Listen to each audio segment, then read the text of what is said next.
I released the last video, I received a few comments from people who felt that I passed over the engine room a bit too quickly and didn't give enough details. So this is a short video for all those folks who wanted more information about the engine room. Thanks for watching.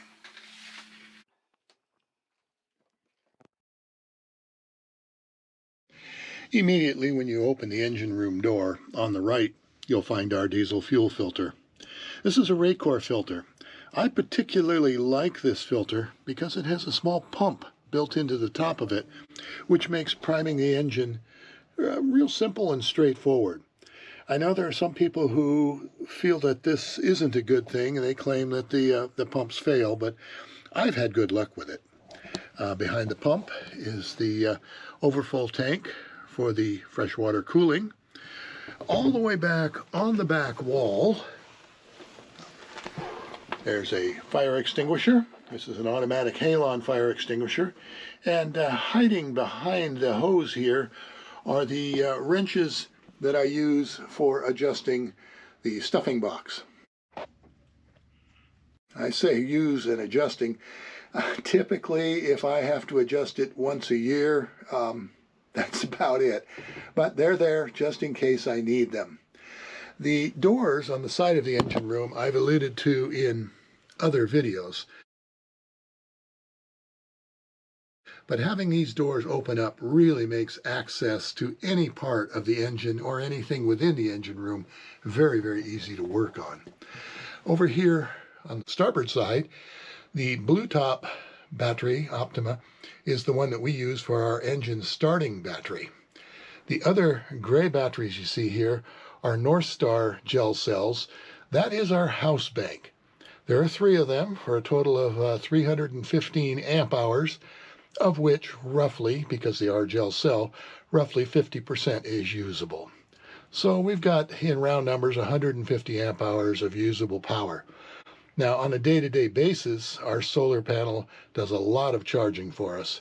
So we find we can go several days without any need to charge the batteries. Just below the batteries, down here, is the raw water strainer. And up forward here, that is the engine intake for cooling water. And of course, this is our nice shiny red Beta.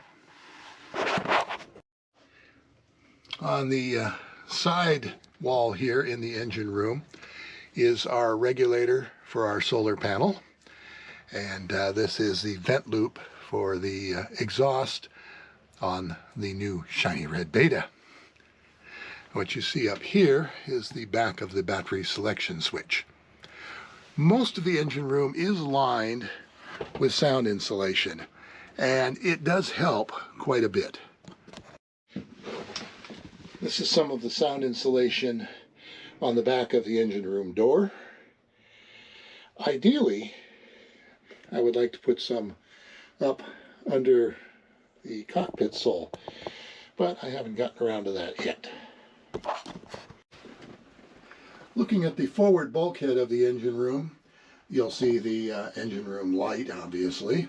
Next to it, that blue box, is our Victron battery charger. I've installed an AC outlet in the engine room just to the left and below the battery charger. The battery charger is actually plugged into that outlet, but it's also very handy having an outlet in the engine room when I need to plug in a light or a power tool of some sort. And to the right of the Victron battery charger is the pump assembly and wiring for our forced air heating system. We have a Webasto forced air heating system on the boat. And a little bit further to the right yet is some of the ducting for that system. The white hose you see is actually the manual bilge pump hose. Looking up above, and I don't know how well the camera is going to show this, but up above here we have our forced air heater,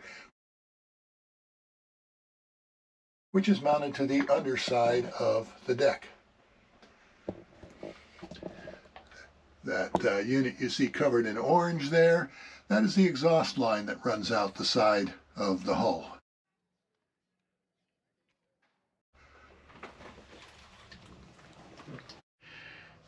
The thermostat for the forced air heating system is mounted on the bulkhead here in the back corner of the settee.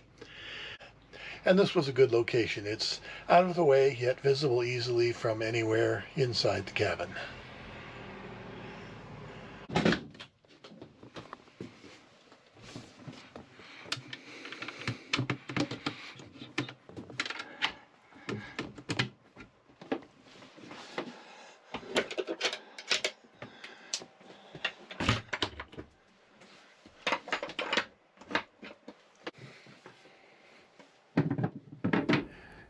So this completes our engine room tour.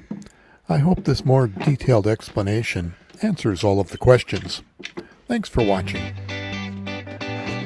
All right, that's a wrap.